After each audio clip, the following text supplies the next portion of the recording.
This Week 10 Daily Fantasy Football edition of the Sports Gambling Podcast is presented by MyBookie.ag. Right now to honor football, MyBookie is offering up to $1,000 in free bets using the promo code SGP.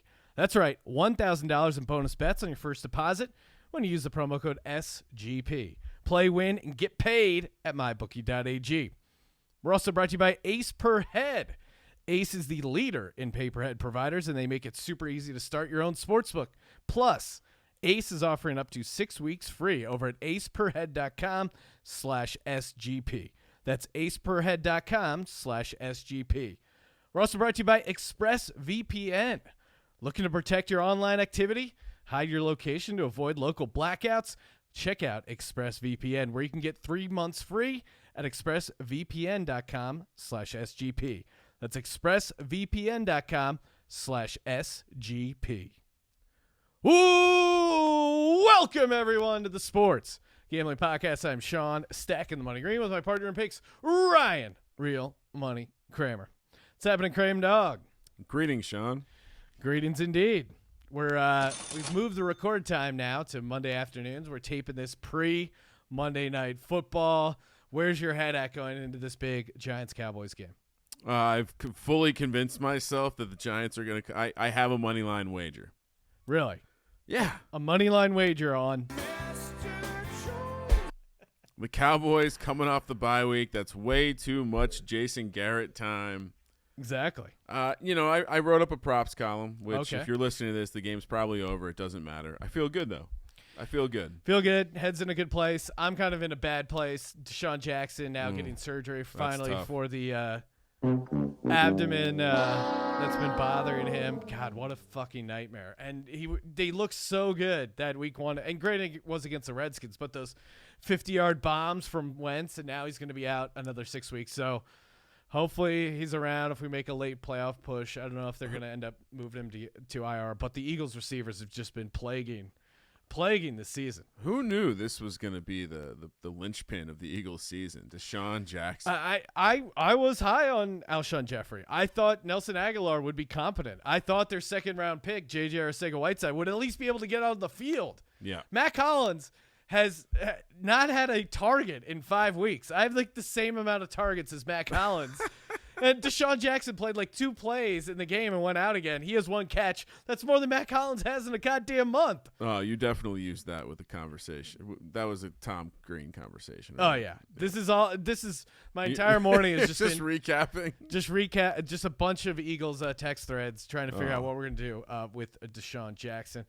Ryan, we're gonna be giving out our DFS lineups here in a bit, but before we do, I thought it would be fun to check in with our pal, radio reporter for the Bucks, TJ Reeves. And before we actually talk to him, it's time to give a shout out to MyBookie.ag, the presenting sponsor of this podcast. You want to play Kramer's player props? Where can you do that? You can do that over at MyBookie.ag. You want to fade Kramer's player props? You can do that also over at MyBookie.ag. You want to come up with your own crazy, wild, insane player props? MyBookie.ag has you covered. Hey, all it takes is you got a hunch, right? You got a hunch. Maybe you think Saquon Barkley is only going to run for 35 rushing yards. You can set any sort of over-under custom props, receiving yards, catches, touchdowns, whatever you want to do. Enter in that number, and they will give you a custom price to match your custom bet. And while you're over there at MyBookie.ag, if it's a first-time sign-up, they got you with a sweet 100% deposit bonus. Who doesn't want free picks, man? It's a rough week for the old green, man. I could use some free deposit bonuses. All you got to do, head over to MyBookie.ag. Use the promo code SGP, where you play, win, and most importantly, you get paid. Joining us on the line, Bucks sideline radio reporter and host of the 3 Dog Thursday podcast, TJ Reeves. TJ, thanks for calling in, as always. I always love getting with you, Sean Green. I appreciate you guys having me on. And yes, hallelujah, the Buccaneer World Tour is over. We have now covered 5 cities in the last 6 weeks. We were coming to a city near you, audience, wherever you are, We have gone to LA and back, to London and back, and then to Seattle and back before we played a home game, guys. So I am glad to say that we are finally talking about the Buccaneers playing a game at Raymond James Stadium this week with the Cardinals. And I can also testify that Russell Wilson, firsthand at field level, is still a magician in CenturyLink Field there in Seattle, because he roasted and the Seattle receivers roasted the Bucs secondary. I know we talk fantasy on this show. Yeah. It was a big fantasy day if you had Russell Wilson this past Sunday. Yeah, I know Kramer and I, we both started Jameis, which had a pretty solid I had game. him too. Could have been You want worse. the bad news? I don't mean to interrupt completely. You No, want the no, bad no. news? Go I'm for it. going against Russell Wilson. So I have Jameis like you two did, and I'm standing there watching Russell Wilson just light it up for a career high 5 TDs. So I can empathize with you guys, because we had Jameis together. Yeah, and Mike, Russell Wilson, real quick, 22 touchdowns, 1 interception. those are I hate Ridiculous. to be hot take radio, but MVP Ridiculous. in a landslide. yeah, he's putting up Nick Foles numbers. Oh. Might get to that 27-2 that my boy Nicky Six had back in the day.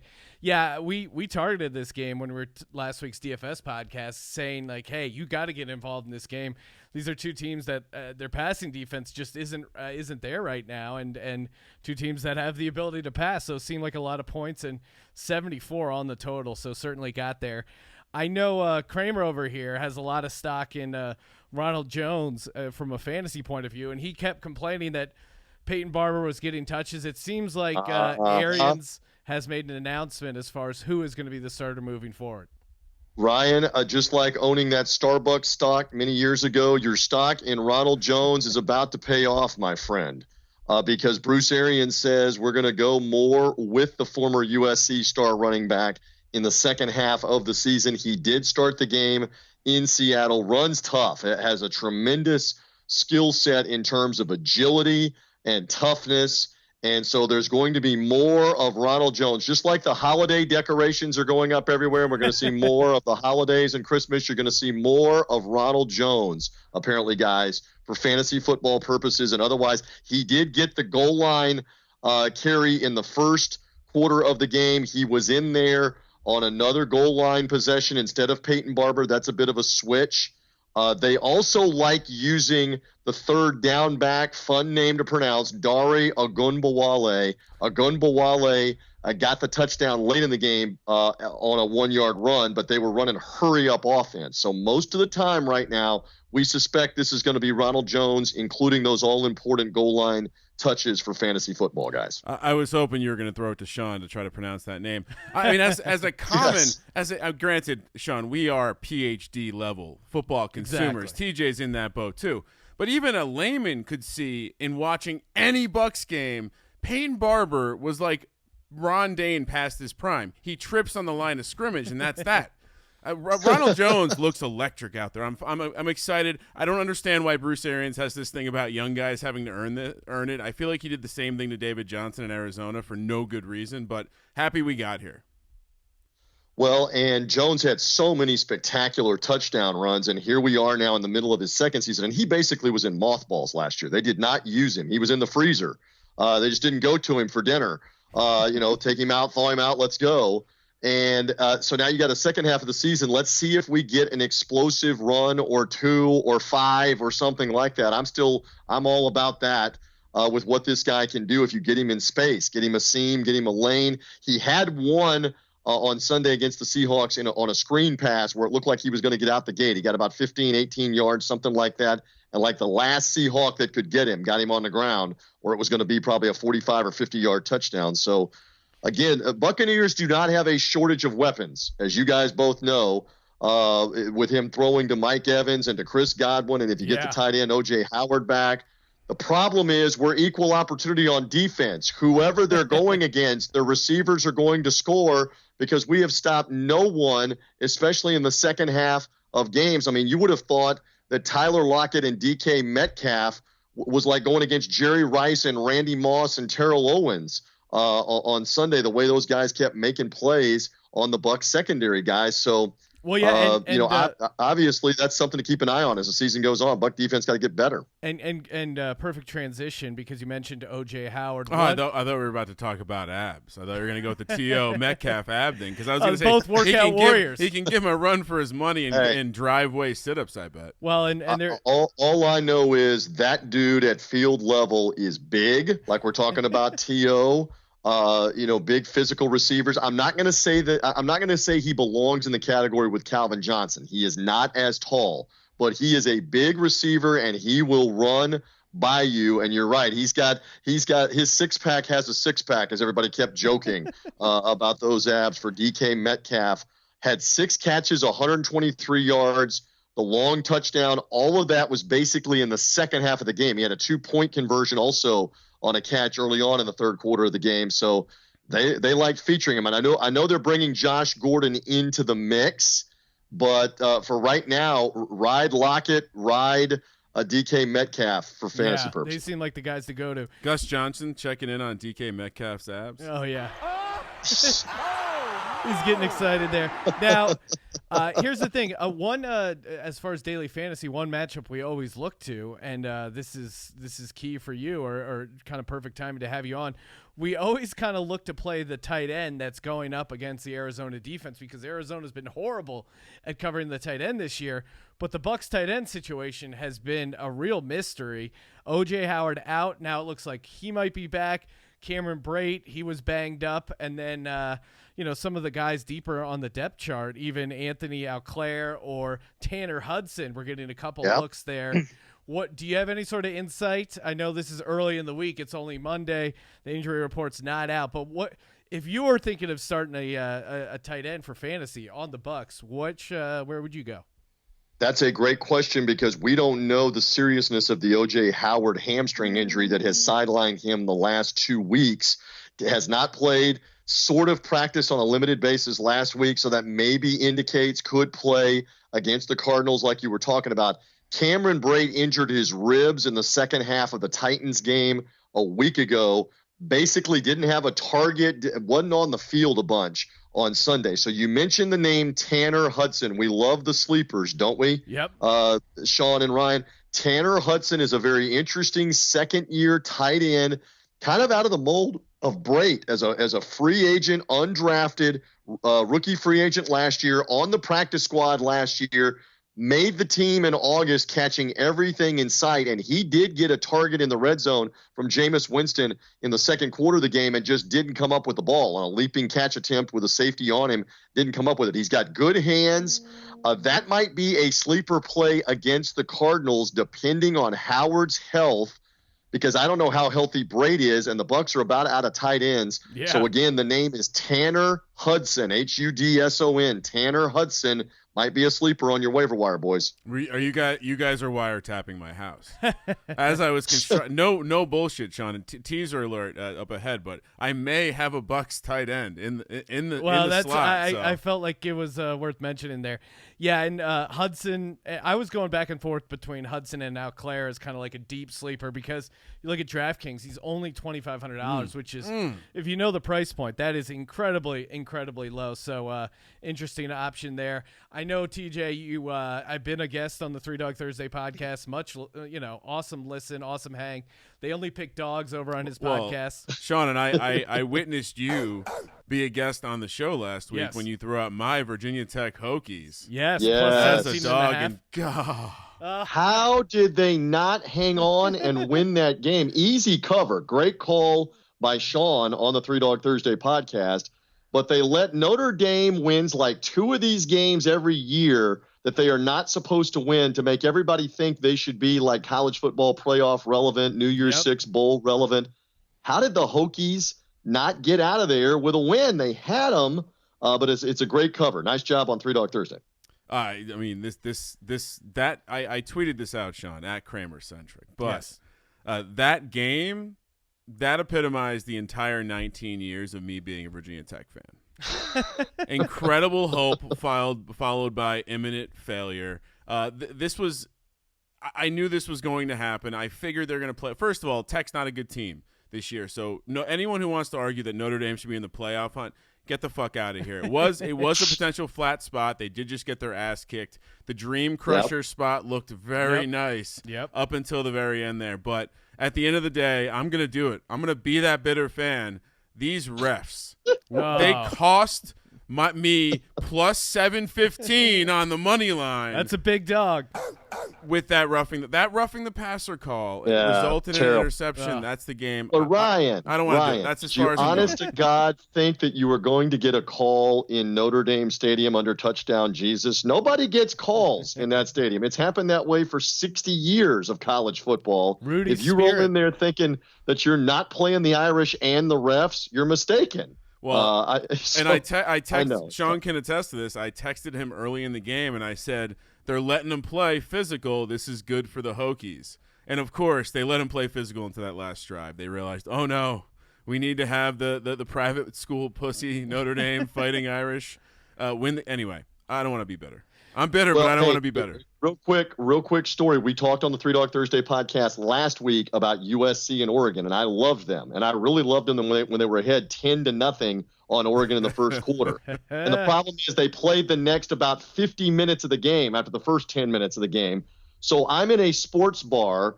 Shall we plug away here on the Fantasy Podcast? Go for it. I'm in a Buffalo Wild Wings. All right. They were already assembling in downtown Seattle for the UFC pay-per-view, and the USC football game was also on and on big. Utah, the University of Utah, had beaten the Washington Huskies at Husky Stadium downtown Seattle about an hour or so earlier before we got in the restaurant. Half of the state of Utah came to the Buffalo Wild Wings for the post-game celebration. I mean, we're talking about dozens and dozens and dozens of red-clad Mormonites that were there. So they don't have tables. They're standing in the lobby. They're standing everywhere watching. And now Oregon starts putting the comeback on in the first half. And you would have thought we were in Eugene at Outson Stadium. Oh, man. And I'm looking at the guys I'm with, and I'm like, we got to get out of here for two reasons. They're going to riot to begin with because they're drunk anyway and they're celebrating. And two, I have USC, and all I'm going to do is get angry as these people continue to get louder and louder as Slovis was throwing the interception and they give up the kickoff return. Oh, that USC kickoff return is crazy. At the end of the half, they're back in the game, 21-17. They give up a 100-yard kickoff return right before halftime. USC was just in the tank like Shamu in that game after leading 10-0. So I got to experience it in Seattle with all the Utah fans cheering anti-USC, I think, in that game, guys. Great. Well, hopefully you got a nice soak in after that. Yeah. Oh, man. The Buffalo Wild Wings ran out of ginger ale serving all those Mormons. Now, good call. Florida State, I know right in your backyard, Willie Taggart is out. Huge buyout, a kind of a disaster for very similar on this podcast to you guys buy out off the podcast to get $17 or $18 million to walk away from the podcast. Very similar. Right? Pretty much the same deal. First of all, it's always tough when the public schools have to do this, right? Yeah, then if you're living in that state, you're thinking, oh no, poor TJ's tax dollars. They're already paying off Willie They're Taggart. already paying two coaches. Well, right. So I gotta now look into whether or not I can afford to put food on the table because we've got to give Willie Taggart $17 million to walk away after the malpractice that he did over the last season plus 8 games at Florida State. And I'll be one of the first ones to admit I thought that was going to work there. I was obviously horribly wrong. He knows the state. He knows how to recruit. There are now serious questions about knowing coaching staff, coaching adjustments, because this has been an endless parade of terrible performances. And guys, I know you're all the way out west, but that Florida State job is still one of the top 10, I would say, iconic jobs. USC, we were mentioning, they're going to probably fire Clay Helton. So you're going to race with USC. Who's your coach going to be? Programs like Alabama and Texas and Ohio State and Clemson, on and on with the brand names. Penn State, I know, Sean, you're going to nod along on that one. These are kind of iconic programs. Florida State, the last 35 years under Bobby Bowden first, is an iconic program. And for them to be this big of a laughingstock, they got to go find them a proven coach, and I think they can turn it around very quickly there at Florida State. So that's big talk in this market as well. right now, even though I'm in West Central Florida, and that's about 3 hours from the north in the Panhandle. There are a lot of Noles in my market, a lot of friends that I know, acquaintances that I know. They can't believe it's gotten this bad at Florida State. All right. Well, we are on the DFS Picks podcast, and I would be remiss if I didn't ask, who do you like? Normally, you get like a quarterback receiver stack going. That's kind of how you start your lineup there. Who do you like this week for daily fantasy football, Tej? At the risk of you just saying outright homer and sell out, you got to go Jameis Winston to Mike Evans until you see otherwise. I mean, the man had 12 more catches, career high, 11 catch game against Tennessee, 12 catch game yesterday. Seattle did not double him a bunch. They were trying to single cover him. Bad move. Because if he is single covered, he will eat you alive, especially with the 50-50 balls, the back shoulder throws. The Cardinals have given up big yardage and points to almost everybody they've played. This may be a track meet game early Sunday West Coast time, 1 Eastern time game. Give me Jameis Winston and Mike Evans as a backup. I love Drew Brees off the bye at home against an awful Atlanta team with Michael Thomas. We were mentioning fantasy at the beginning of the conversation. I love me some Michael Thomas for all the receptions and the yards in fantasy. I have him. I had him on the bench last week. That's why I took it on the chin offensively on my team. I love Brees and Michael Thomas against the bad Atlanta Falcons at home, too, as a backup. But I might go Winston and Evans even over them with the Bucs finally back at home. How about that? Yeah, love it. Like it. Love it. Appreciate your time, as always, calling in, TJ, and make sure, you give him a follow. Where can people check you out? Two ways to find me. You can find me on social media at Buck Sideline Guy. A very clever name as opposed to like, hey, TJ's on Twitter. Buck Sideline Guy, BUC for the Tampa Bay Buccaneers radio broadcast. I'm associated with the radio broadcast, travel with the team. And then the Three Dog Thursday podcast where Sean Green is a maven, continuing to pick NFL dogs. You had the Bucks last week as well in the NFL. 2 for 3 for Sean Green on the podcast. You'll be back on this week.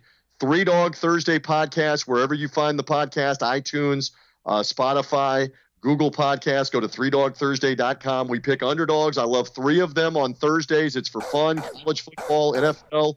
Woof, woof. Yes, thank you. Three Dog Thursday. Viva la Underdogs on Three Dog Thursday. We love it. Awesome. Appreciate it, TJ, and have a good one. Oh, man. Ace per head. That's right. You ever thought about starting your own sportsbook? Didn't know how? Like, hey, why am I trying to beat the bookie when I can beat the bookie? Ace per head, they're here to help you start your own sportsbook. You sign up with Ace. They get you going with a website. Looks professional. They even got mobile. They got live in-game wagering. Plus, you don't have to do the heavy lifting. You just got to find the guys or gals to get your sportsbook going. They also have top-notch customer support. Professionally graded wagers immediately. So as soon as the game's over, the wagers are graded. You don't have to take care of any of that. Ace per head, it's a turnkey sportsbook solution. All you got to do, get the key from us by going to aceperhead.com/SGP. That's right, aceperhead.com/SGP. And if you get started today over at Ace, they're offering up to 6 weeks free. That's right, 6 weeks of their amazing sportsbook management software completely free. So check them out again, aceperhead.com/SGP. All right, time to talk DFS lineups, and joining us as always on the DFS Picks podcast, host of Inside Vegas on the Sports Gambling Podcast Network, Christian Pina. What's up, Pina? My friends, missed you as always. The seasons are almost I can't believe it's over halfway done now, man. Like, this is coming and going. Crazy times. Yeah, I know. We wait so long for the NFL season to get started, and then it gets going, and you're already like, where's it going? Where's the NFL season going? Sean, I have a serious question for the two of you. Sure. So as you know, we are now recording this before Monday Night Football. Yes. Again, people are going to be listening to it. The game's already probably going to have happened. I turns out I can't watch the game, Sean. I'm a youth soccer coach and practices during this time. Yes. I was going to attempt to not see what's going on with the game. Okay. Do I do that, or do I just obnoxiously watch my phone during soccer practice? I was going to ask the Twitter world nicely to not let me know what's going on. Well, I'm a guy. I actually like listening every once in a while, like one game a year, maybe if I'm traveling or some sort of weird situation. I like listening to the home radio broadcast of the Philadelphia Eagles to get the So insane, I go earbuds during the soccer insane practice? homerism. Yeah, I mean, don't you have an AirPod? I could figure something out. Yeah, I think earbuds the You classy. need that big. You need that big thing that people like old school guys walk around with in the sports books and plop down and listen to like the radio across 10 different states in the world for their local newscast. We gotta get you one of those, dude. Yeah, I mean, I was thinking that or just watch the game on Hulu. I don't know. We'll figure something out. Yeah, I don't know. Halfway done. It's weird. Once again, the Giants are back against the wall. We'll see if they get. It's gonna be a really. No one believes in them, Ryan. They're gonna go on a run. Well, it doesn't matter. We're here to talk about week 10. I'm sorry, Sean. Yes, we are. We're here to talk about Week 10 in the daily fantasy football slate. Pina, why don't you get things going, kick things off? What are you doing at the quarterback position? Who are you getting? How much you spending? That whole thing. Where are your leans at right now? Man, I feel like this is a lazy take. But as we were talking kind of behind the scenes and kind of some new stuff I'm digging into in the prop market, man, there is one matchup that you just have to take advantage of, and that is Arizona, or quarterbacks going up against Arizona. And guess who it is this week? Our boy eating dubs for Ryan Kramer. I'm hoping Kramer has the same guy so that he can pass the floor over to him. But it's getting to a laughable point, man. Jimmy Garoppolo, 317 last week. Winston, Seattle is actually pretty comparably bad, which is something I didn't realize when it comes to yardage by quarterbacks. Winston led them for 378. San Francisco, or Arizona rather, absolutely worst in the league when it comes to quarterback points, yardage, you name it.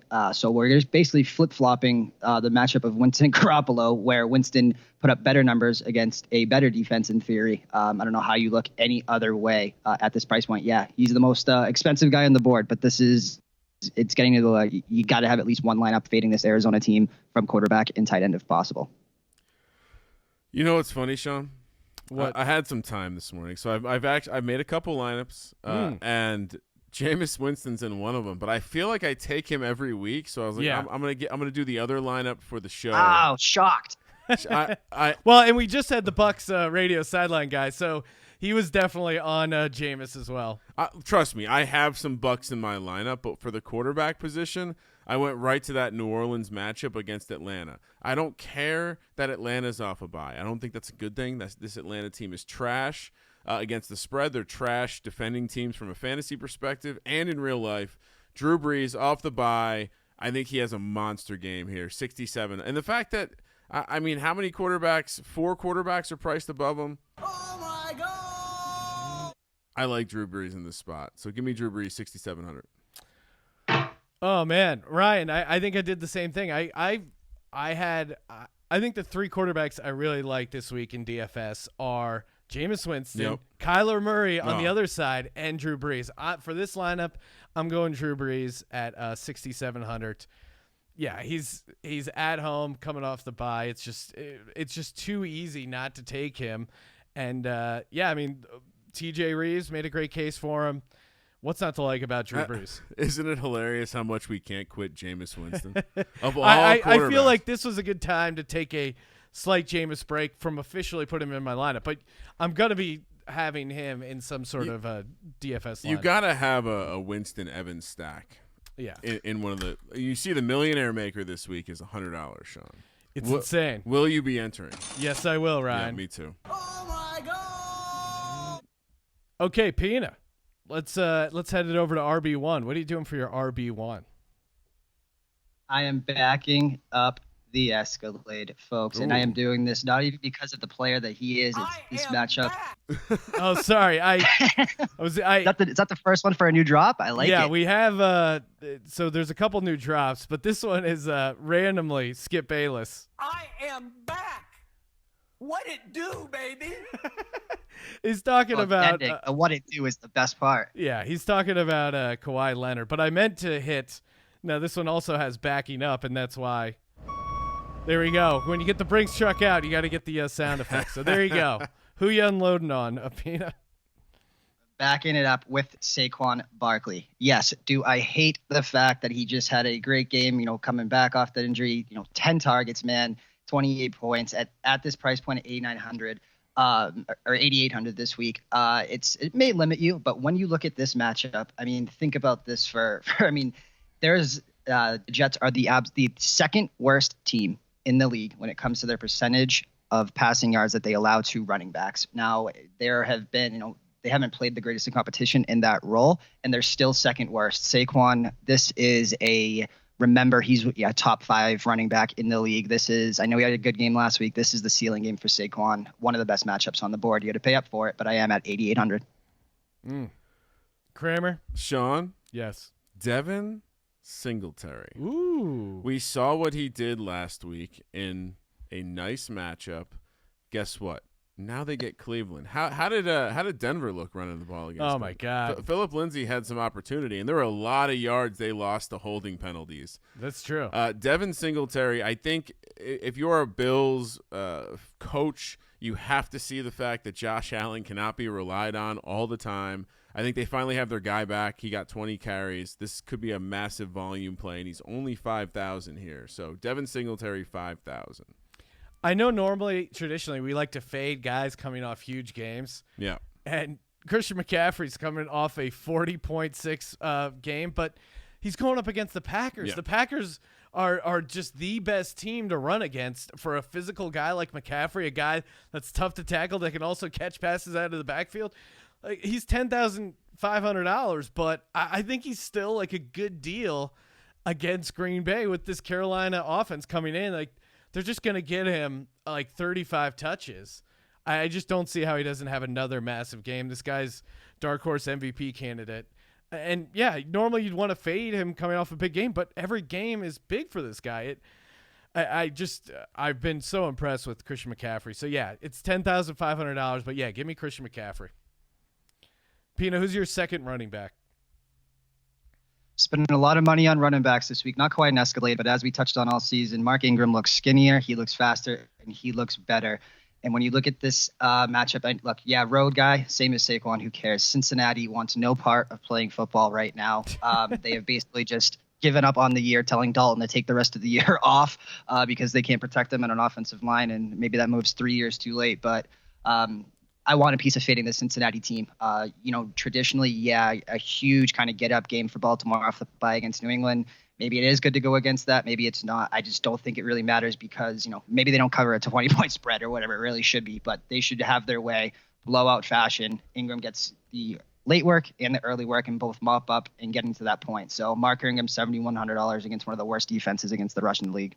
It does. I mean, it is the letdown spot of all letdown spots. So I would have concern there, but yeah, man, this I think the Bengals team is they're working on next year. Sean. Yes. We discussed this earlier with our buddy TJ. Ronald Jones the second has been named the starter. Now, Bruce Arians, he's letting him out of the doghouse all the way. He's gonna. Does he have a mini Escalade potential here?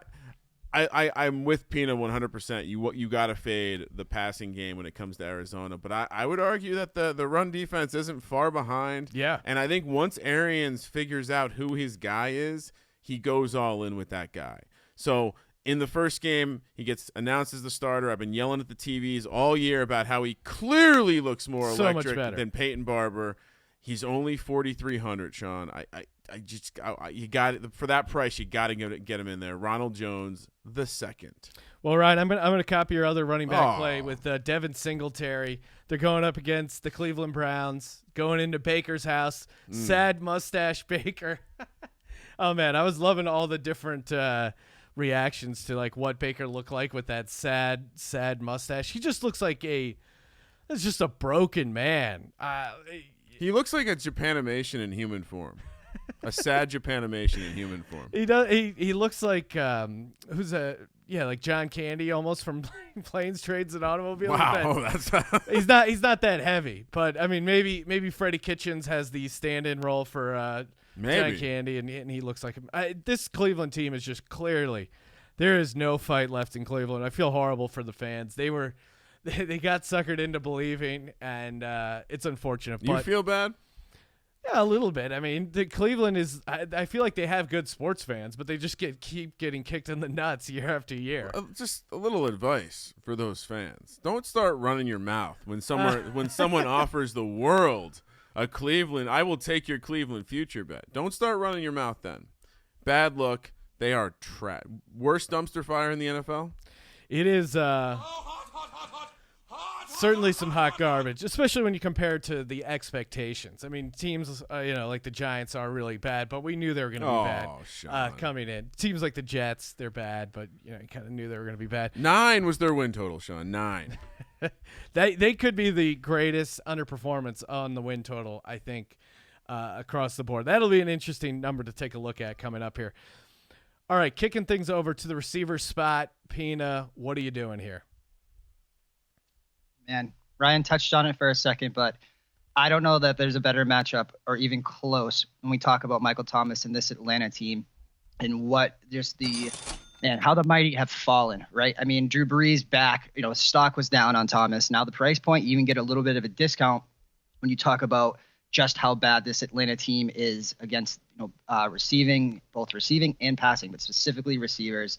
Don't know that there's a worse one out there. I don't know what props are for Michael Thomas, but I'm going blindly across the board on just about absolutely every single one. When you talk about, kind of what just went on and, Brees coming back and how would he look, consider his questions answered in my book at this point.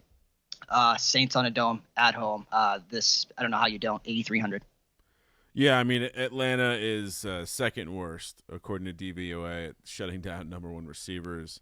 They're also just one of the horrific worst teams in the league. They're up there for underperforming. I mean, they're probably neck and neck there with the Browns. I think their win total was similar position, right? And to piggyback on what Pino was saying about the price, it does, even though he's the most expensive receiver by $600, it does feel like his price is low in this spot. But that being said, I'm paying up. This is the what do we call receivers? Is this like a Gulfstream? We gotta. I'm making room in the driveway for the Gulfstream. Give me Michael Thomas, 8,300. Clean sweep. Give me Michael Thomas. There's just you gotta have. I mean, who else you stacking with Drew Brees? Atlanta and New Orleans, you got to be all over that game, and then Tampa Bay and Arizona. I think there's a ton of opportunities there as well. So, yeah, give me Michael Thomas. Pina, who's your second receiver? Man, I can't believe, again, Kramer said this, letdown game of letdown games for Baltimore, and you don't see me do this often with a wide receiver running back stack, but I want a piece of fading this Cincinnati team just because, again, I think this is a version of Miami that less people are talking about when you talk about who just may be the worst team in football, specifically defensively. And in that back end, man, when you look up and down at what they have allowed, Marquise Hollywood Brown, I want some of Lamar Jackson stock, and I need some outlets, and I need some receivers. 5,100. Nobody allows more catches per wide receiver 1 in football than the Cincinnati Bengals. And when you talk about a PPR format, man, yeah, the targets, you could go other ways, 4, 5, 7, but he has these games occasionally with teams that are, match up pretty comparable numbers-wise to Cincinnati. Kansas City, we always talk about, 9 targets. Sure, the numbers haven't always been there, but all he has to do is break one, and he was the fastest guy in the field offensively for them last night, maybe besides Lamar Jackson, but certainly in open space downfield, want a part of this. So Marquise Brown, 5,100. So funny enough, I was sitting with a similar price point, and I was debating between this guy and Hollywood, and that's Sammy Watkins, who has turned into this massive possession receiver. Now, granted, this is with Matt Moore, but over the last 2 games, 8 targets, 10 targets. If Mahomes comes back, I don't know if it necessarily hurts him. He probably gets more yards per catch. That 5,100 for a guy who's averaged 9 targets over the last 2 weeks, who plays for one of the best offenses in the league and would be upgraded with the starting quarterback coming back. I like all of that. And then, the matchup isn't a 10 out of 10, but Tennessee, I think if Mahomes is back, this is going to be one of those games where they put up 50 points. I'll go that as far. You know what? We like the Titans here on the Sports Gambling Podcast. Hashtag our gals, Ryan. But and they're coming off a loss, which means they're almost certainly going to win. They've lost twice in a row before, so I think They've can mixed do it up this the time. formula. 5,100, Sammy Watkins. Speaking of our gals, I'm going to take a shot here. I got a couple bargain plays. Oh, no. Adam Humphries. That's Oh. right. 4 catches, 65 yards against the Panthers. This Kansas City defense isn't amazing by any means. They've really been susceptible. I mean, I think Derrick Henry's a decent DFS play. I'm surprised Dalvin Cook didn't do more against Kansas City. But Kansas City going on the road to the East Coast, I think Adam Humphries, it does seem like Tannehill and Humphries have some sort of connection. His target share has gone up recently. So, yeah, it seems like he's getting more looks, and only at $3,500, I think he has a chance to get a touchdown as well. So give me Adam Humphries for the Tennessee Titans. And 3 white guys. You're right up on that threshold, Sean. No more room for any more white guys. Completely tapped out. Well, it's tough, the tight end position, Ryan. Oh, no. Who's your third receiver, Pina? Won't believe it, man, but I couldn't go to the well with the tight end position, so I had to do the same thing and save a little money with Barkley, Ingram, and Thomas in there. I took the next best thing. But it's weird because Cameron Brate didn't have a target last week in a great matchup. I know Ryan talked about him last week being on him. 2 kind of relative no names took 4 targets out of that backup tight end spot. Don't know if there was an injury. Don't know what it is. Maybe you can do the buy low opportunity, and for somebody, for a team that's so bad against defending the tight end like Arizona, probably worth it in at least one GPP lineup. But I'm with you, man. I took the cheapest option. And, for a guy that, coming over, the chemistry being there for that is so hard to get when we talk about, backups with backups, right? Tannehill coming in and comparative stats versus teams versus KC, Tennessee, all that type of stuff. I am with you, man. And that system is largely the same. Absolutely love it from a comparative standpoint. Won't believe it, but I was on Humphries as well.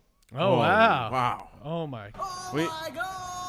We took the long trail, but 2 out of 3 shares on Adam Humphries. That feels Didn't see dirty. that coming. Sean, the Dolphins, as predicted by me, they win on the money line. Bonus dog action. They get their, which, by the way, hit my actual dog with the Ravens over the Patriots. Also gave you Denver over the Browns. All right, enough Big touting. dogs. The Dolphins, they win, but they unfortunately lose Preston Williams for the season. He was their number 1 guy, and I keep going back to this well. He's on my all looking good, getting off the bus team right there with Corey Davis and O.J. Howard. Devontae Parker. Again, I don't know. Gesicki got some yards in there, but again, targets over the last 3 games. He's averaged 8 targets a game. He scored in 2 out of 3 of those games. He now is going to be a bigger part of that offense. And, how did Indy do this weekend, Sean? They would have won had it not been for Adam Vinatieri's horrific field goal attempt. Yeah, I'm going back to this well. I'm playing the Fitzpatrick, Russian roulette, Devontae Parker, 4,800.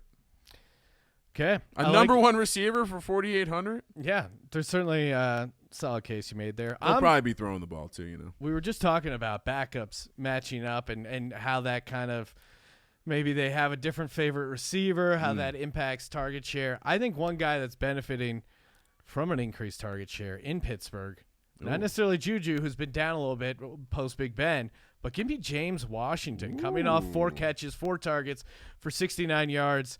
Again, like Humphries, a value play, making a long shot here. James Washington at home and going up against the Rams defense, which has had issues. They certainly patched things up a little bit with Jalen Ramsey, but still that defensive backfield could have some issues, especially if Ramsey is just going to lock in on Juju. I think there could be opportunities for Vance McDonald, but I like James Washington, and he's only $3,600. So I'm saving up. I got a lot of cash left. Wow. Where am I gonna spend it, Ryan? You're gonna have to stay tuned to the rest of the podcast.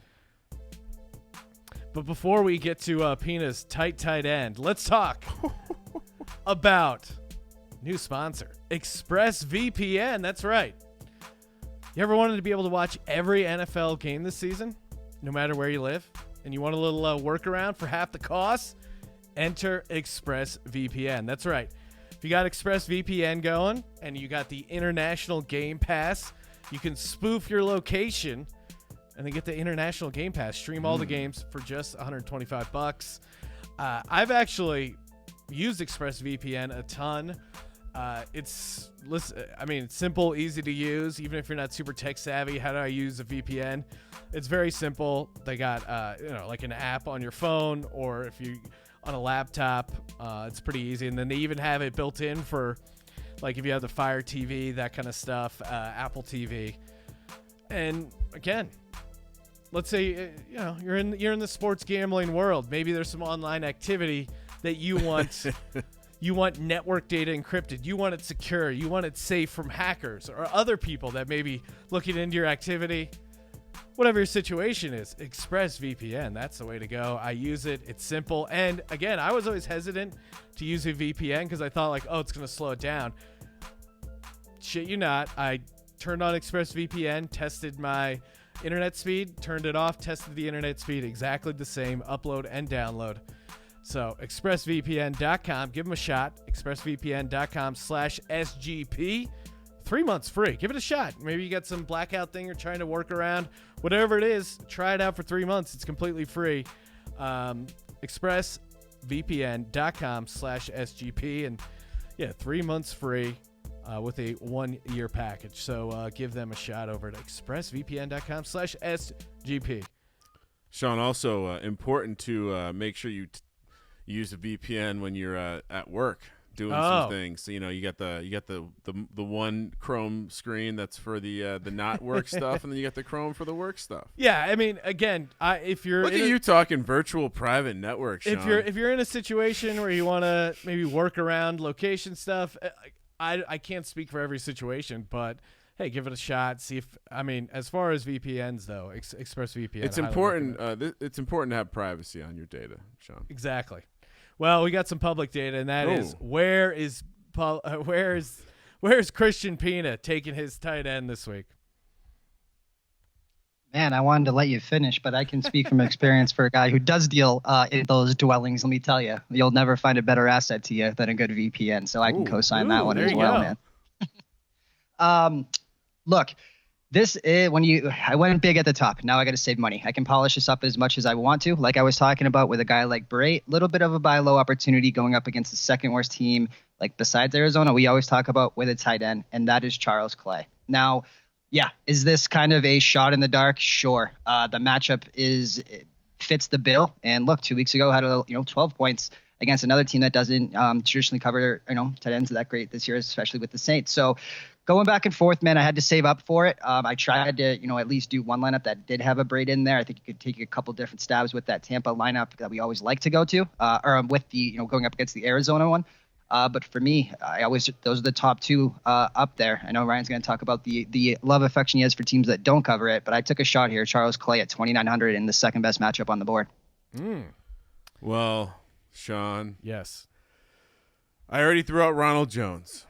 For some reason, I have this massive love affair with the Tampa Bay Buccaneers. Oh, yeah. And I have a bit of a conspiracy theory here. What is that, Ryan? Well, Arizona is watching this Tampa team like, oh my God, look at Jameis almost eat those W's, slinging the rock to Perryman, slinging the rock to Mike Evans, slinging the rock to Chris Godwin. Now that he has his starting running back, now that he's all in on a running back, I predict we see a slightly different game plan. And oh, by the way, who did Bruce Arians say will play this Sunday, or he expects to play this Sunday?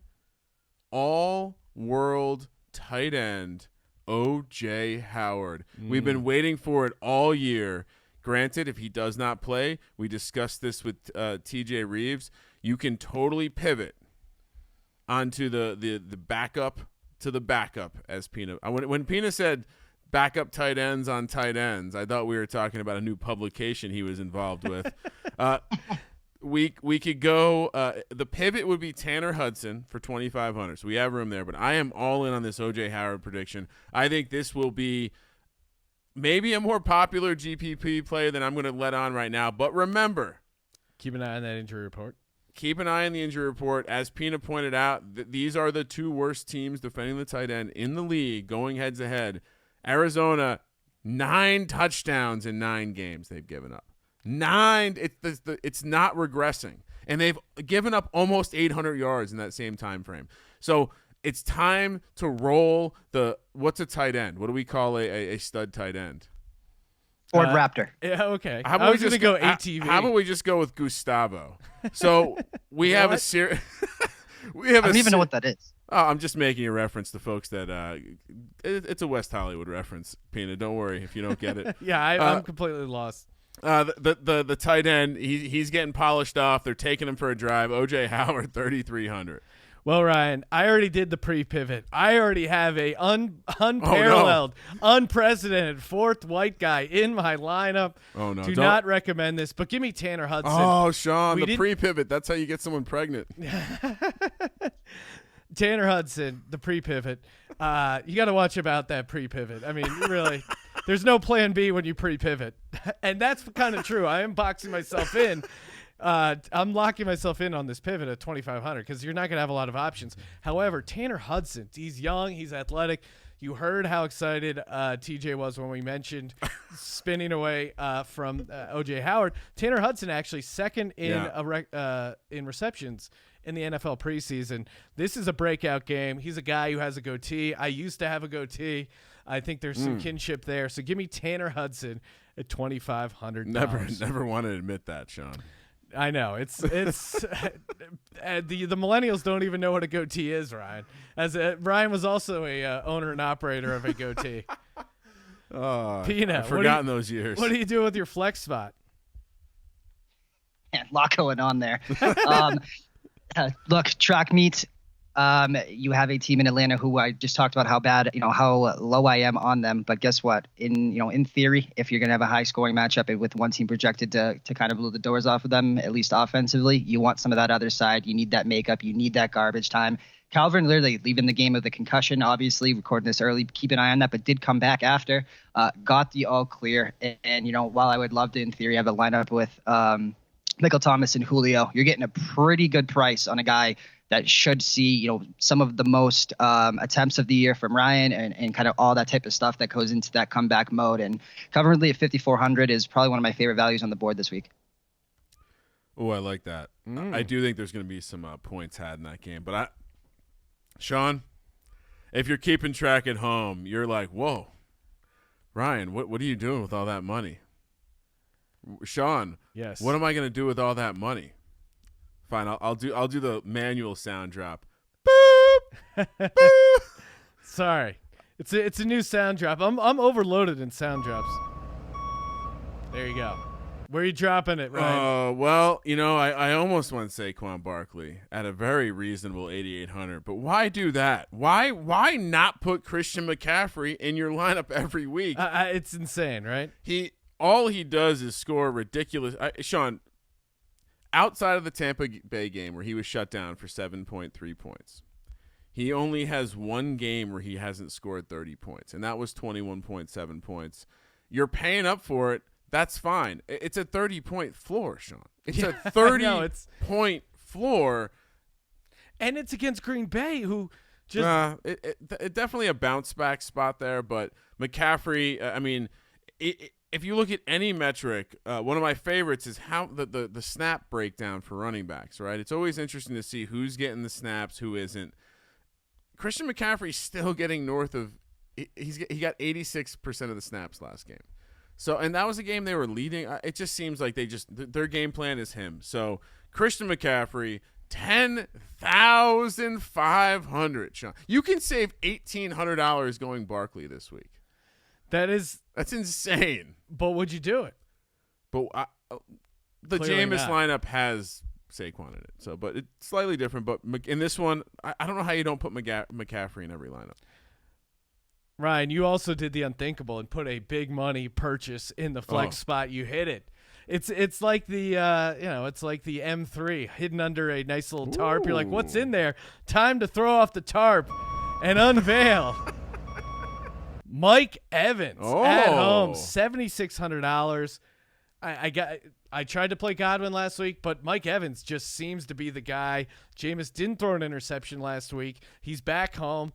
They've had this crazy road schedule, and they're back home against this Arizona defense, which really, I can't stress it enough. They're just not good at defending the pass, especially on the road. Huge opportunity for this Bucs team, and I wanted to get a little taste, and why not get a little taste with Mike Evans? If you see the graph of target share between Godwin and Evans, it starts out and they're like Godwin's even a little ahead, and then ever since then, it's Godwin is now south of 20%, Evans north of 30%. Yeah, and I kind of last week I took the guess that maybe Godwin was due for more of the share, and there would be some sort of balance there, and he had a good game, but certainly Evans was the play there. He had an insane game.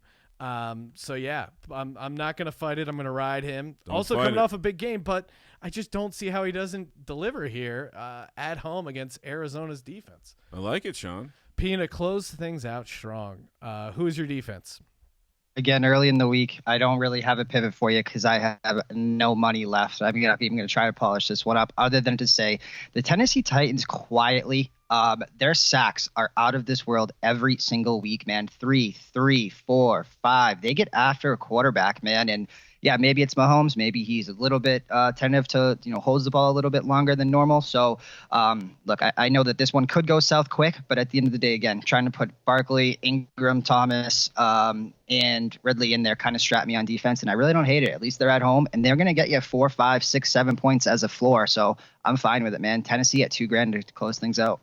I also had $2,000 left. I didn't go with the Titans though. I didn't go with the Falcons either, who are just garbage. I went with the Bengals. Yeah. Here's why. A, they're 1,700. There's 3 teams to choose from. B, this is the massive letdown spot, slightly shorter rest. The Bengals coming off the bye. If the Bengals are ever going to get up, it's not like they have a dead man walking coach. They're going to see what they have in Finley. They're probably going to be drafting a quarterback this offseason.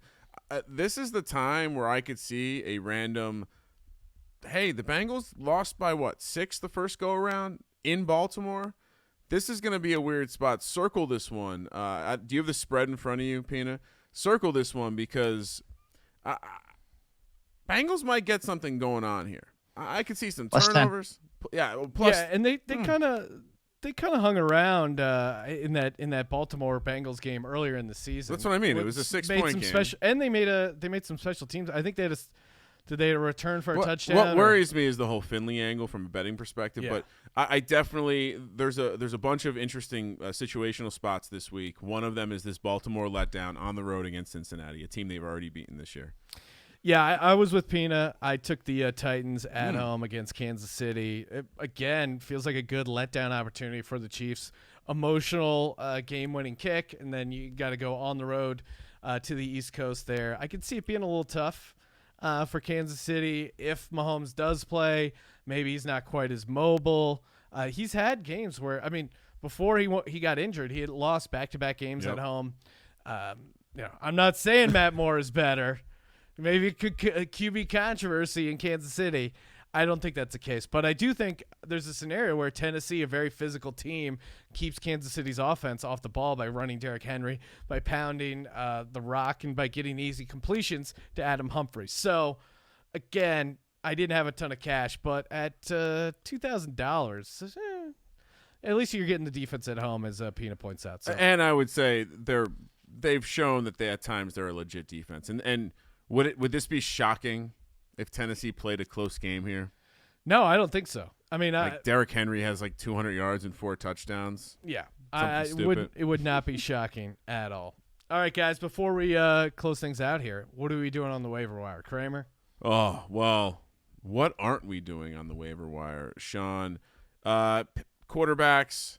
I would imagine this week if you're in need of a quarterback, are you going Daniel Jones, Phillip Rivers, Jimmy G? One of those 3 guys, right? As far as the other positions, wide receivers, I think T.Y. Hilton, we're not sure what's going on there. You got to pick up Pascal Campbell, one of those. Take a gamble. Again, Campbell. Did he get hurt? Yeah, his hand's broken, so he's out. So Pascal. And then Devontae Parker, period. Again, number 1 receiver. He's still available in more than 50% of leagues. That's what I would do there. I don't know. And then you got any running backs for us, Sean? Oh, geez. Ronald Jones. We talked Yeah, about I mean him. Ronald Jones. If you don't have Ronald Jones, I would grab him for sure. Mark Walton, 75% of snaps for the Dolphins. Still, Yeah, he didn't do shit, but he was a guy. 75% He was a snaps. guy who played in a couple DFS lineups as like a crazy long shot, and he got the snap counts. He just didn't get any points. So maybe hang on to him if you need something. And I would drop Deshaun Jackson. I don't think he's. I don't think he's coming back for the year. So. As unfortunate as it is. Pina, what are you doing? Man, I feel like we've talked about this guy before, but one of the most athletically talented, gifted tight ends in the league who hasn't really, come into his own yet. Maybe you saw the breakout last week, and that's our boy Mike Gesicki on the Miami Dolphins. Finally, man, someone I've been high on just because I think he has so much raw talent at the tight end position that we know can be incredibly thin. 95 yards, a minimum of 3 catches last couple games. So he is finally coming in, and I would take the quarterback position one more, man, or a step further. If you really are desperate, I think you could do a lot worse than a Ryan Tannehill. Maybe try to pair it with somebody, Walker, her, and all that type of stuff. I think you can do a lot worse than Tannehill. You hit on Jones, but those are the 2 ones I had circled. Can I throw one more sneaky pickup, Sean? All out. Darius Geis. Sounds like he's going to play Week 11. Okay. They were all in on him before. So yeah, they and really remember liked he him. was a first round pick. And they really seems to be some bad blood, or at least there was between AP and Shanahan. I don't know if it carries over or whatever, but Shanahan, you mean Gruden? Yeah, sorry, Wow, Jay Gruden. I'm sure AP was beating him with a switch. Oh man, speaking of which, Tyreek Hill, when he was just running dude, Tyreek Hill, that insane speed where he just caught up to It was Williams, impressive. and he looked like he was jogging, and then Mike Tirico, they were all joking on Sunday Night Football. He's like, and nobody beats Tyreek Hill. Oh, no. You're really setting yourself up to Mike Tirico. It's like, yeah, he's the one doing the beating. Mike Tirico's a piece of shit. I don't know if you watch the Notre Dame broadcast, but he openly, him and Doug Flutie are just rooting for Notre Dame. It's like, come on, have some fucking pride, guys. Have some pride. Have some pride. And you're getting this podcast completely free. Have some pride and go to the iTunes review section and drop Thank you for participating in the Sports Gambling Podcast. drop us a little sweet 5-star review. Rate, review, and share. Make sure you check out at Christian Pina, the new Inside Vegas show feed dropping shortly. Stay tuned for that. And for the Sports Gambling Podcast, I'm Sean, stacking the money green, and he is Ryan Good luck, Sean. Kramer. Let it ride.